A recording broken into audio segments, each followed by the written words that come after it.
Hello and welcome to Ego Netcast.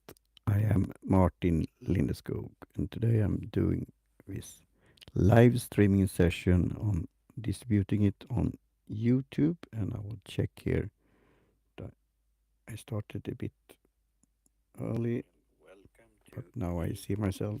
So you have a stereo effect, so it's working.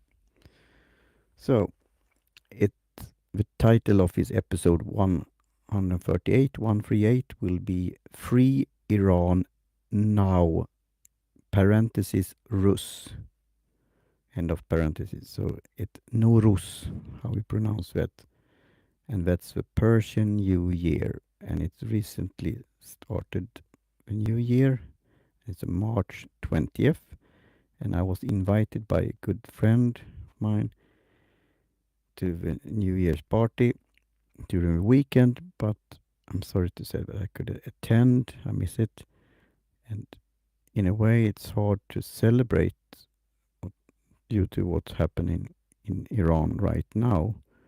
But it will be worth waiting for next time to celebrate free Iran, a secular Iran, and then over time, then getting a transition.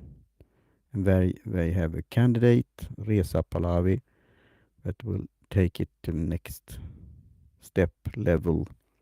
So it then will be free, open elections in the future, and then they could decide in which direction it wants to go. Hopefully, it will be on a constitutional republic, similar to the United States of America or some other system. It could be also, as I said, with connections that you had in the past with the United Kingdom and Britain and so on, in the Churchill spirit. But we will wait and see. And this will have positive ripple effect or domino effect, positive domino effect on the Middle East. Then Lebanon could be free when you get rid of mullahs and the terrorists, Hezbollah and all other organizations that the dictatorship in Iran is sponsoring. Then Lebanon could get free, become free, and then that will have interesting effects on the economy and travel and whatnot. So we'll see what's happening. But I wanted to do this bit of short live streaming on YouTube. I could distribute it. I'm using Boomcaster. I could do it with other accounts also. I'm starting out now on YouTube and see where it's going.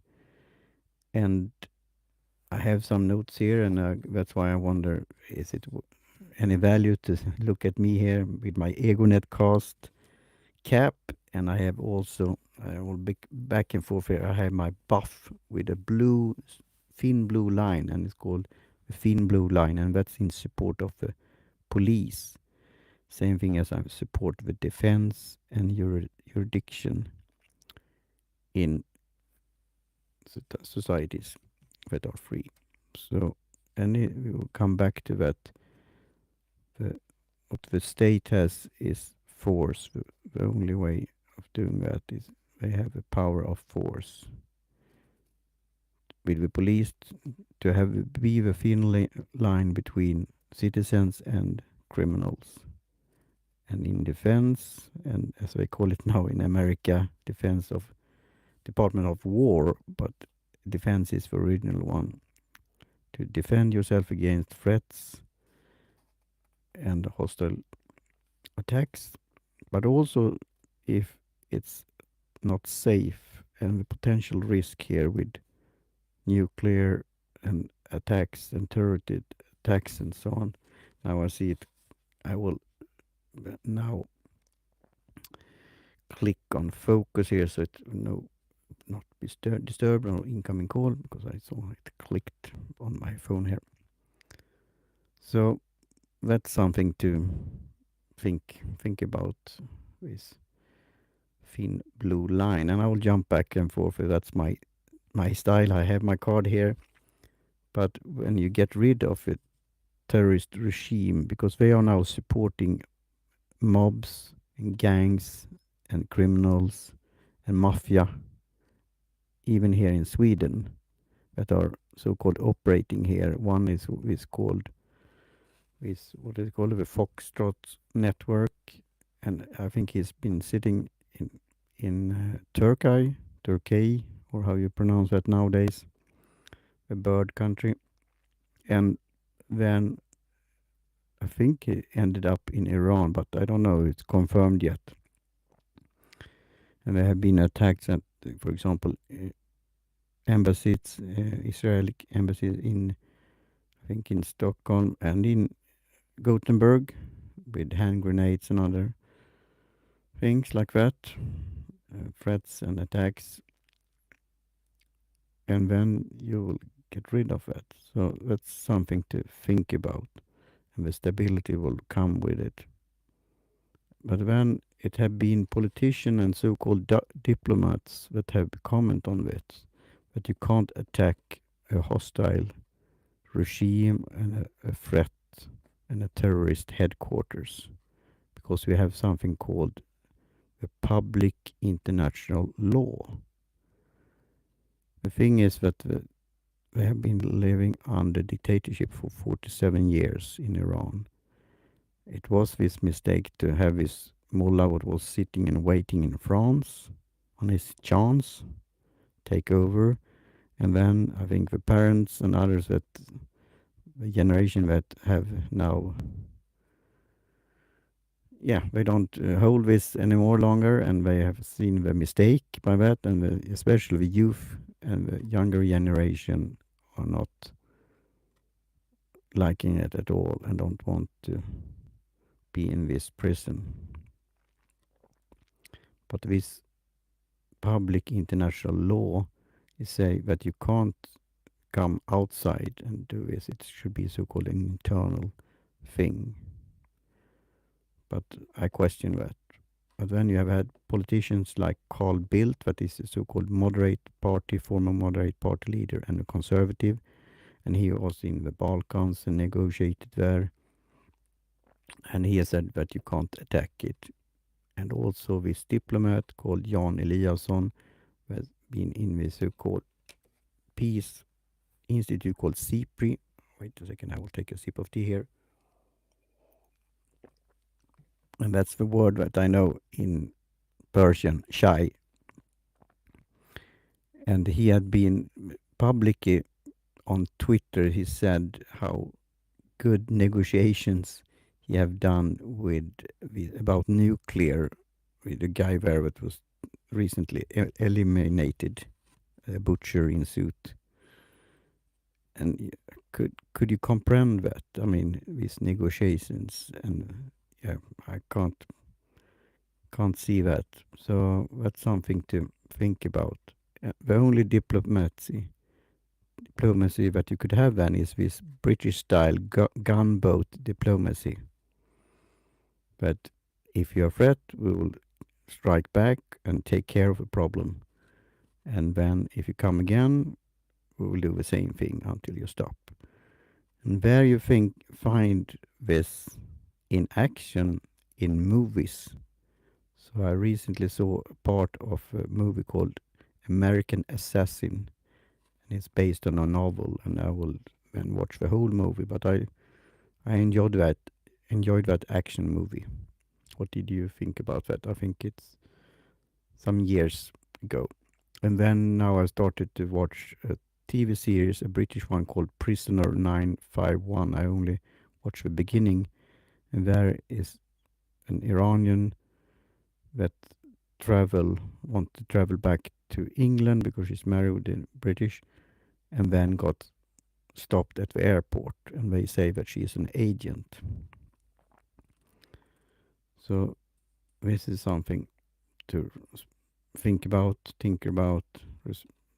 and see what could happen when it will become free. Then, for the record, I could say what Trump is doing, he knows how to push button. But to now talk about this 4 or 5 days of how do you say, so-called peace, or that you don't attack, because he's negotiate with some guy at the parliament in Iran and a foreign minister. Then it could turn out the same thing as Venezuela, that somebody will replace the top leaders and the one that they have eliminated so far. And it's especially Israel that's doing the job and the work and get it done. So it's really important, and I give support, my moral support, to the demonstrators here in Gothenburg and other places, but doing it every weekend peacefully, and talk about it and having it in Swedish, and going out in the streets. It's really important to support that, because I remember doing that on my blog, Ego, an egoist blogspot, and then I had a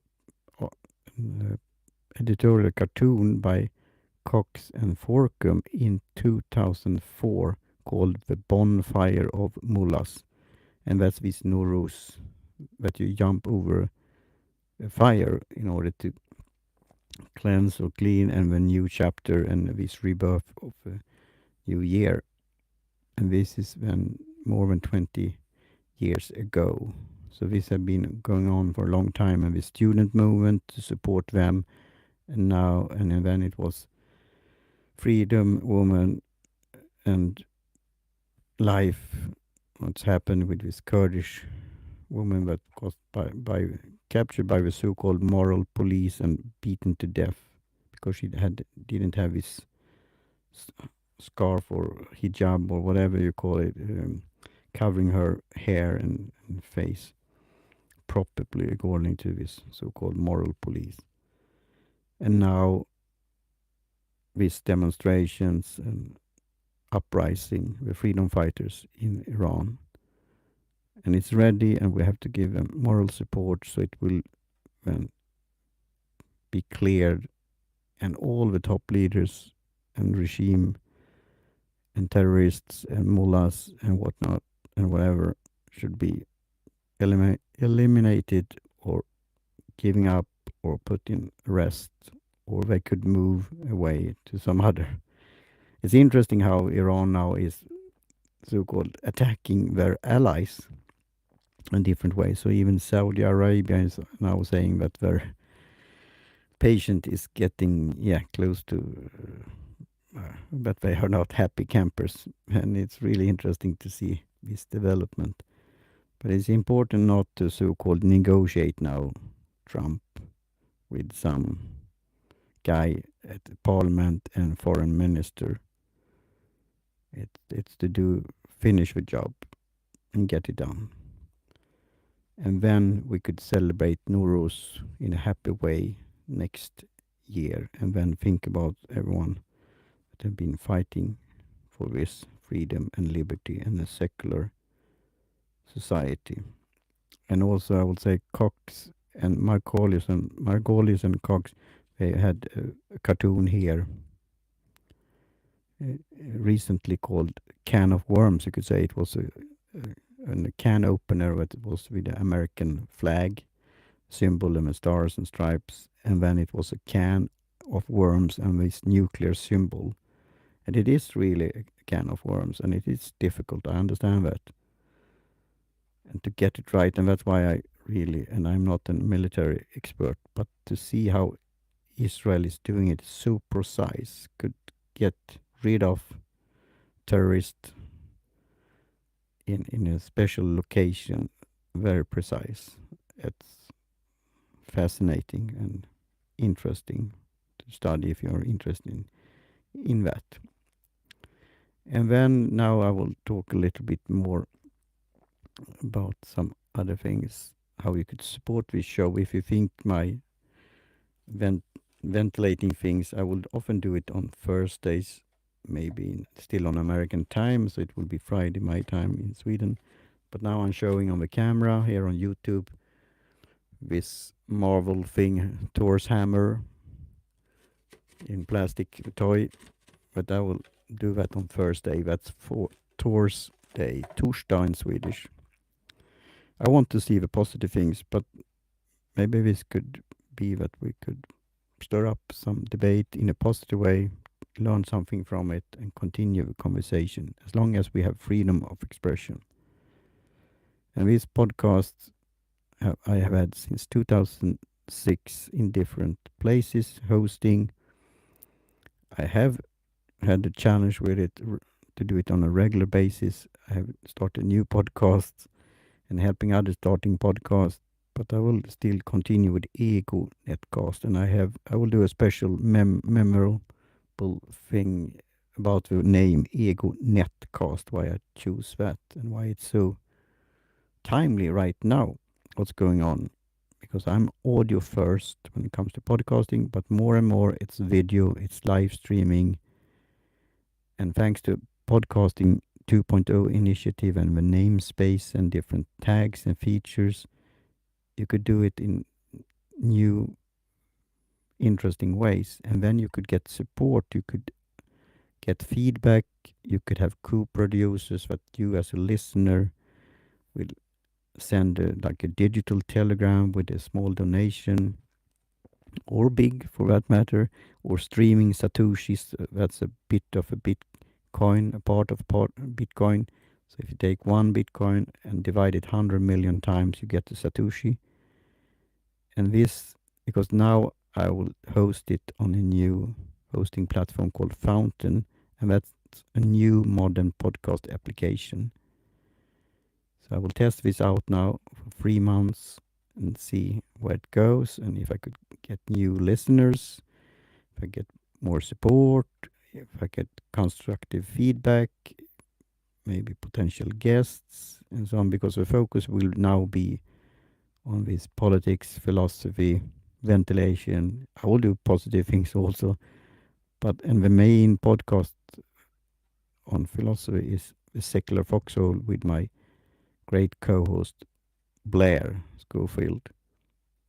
So that I will main thing, but I will want to keep up Ego Netcast and now find a way of doing that and using this new host Fountain and see how this could go in different ways with support thing, with streaming, sending satoshis, boostograms, maybe testing live streaming, and also doing maybe some special episodes and whatnot, and try to get this so-called community or a digital town hall on Fountain app.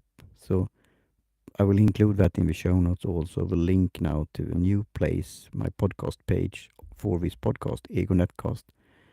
So then you could follow it there, you could write comments, and you could interact and engage, and again, support this show if you think this is value to you to listen to this and watch this on YouTube, and we'll see how it come along. So please check out Fountain app, download it on Apple Store or Android Store, and yeah, so that's it for now, and I will go through the guide. I had a nice call with Nick of Fountain, and then Dovedas also with the onboarding, and it was very smooth process. So this Ego Netcast is now on Fountain, and also high five. Now I'll do this on the screen. High five for hemp that I've been with my co-host Adam Tinkoff. I have had guest Hanna Hill writing a book about CBD and hemp, and I will continue with that, and maybe I will be more than so-called controversial, talking about the bigger picture of industrial hemp, why it's an option, why it's a positive alternative, but also what's going on in politics and so on with the regulation or other things like that. So I will do that also on a regular thing, but also talking about applications, using CBD and whatnot. And with the Ego Netcast, it will be this philosophy, commentary thing, ventilation, and of course with Fountain, maybe I will talk a bit about Bitcoin and SAPS or Noster and things like that. And yeah, I think that's for now. Thanks for watching. Thanks for listening. Thanks in advance for your support and to follow me now my podcast here on Fountain app. So with that, I will say cheerio again and talk soon again.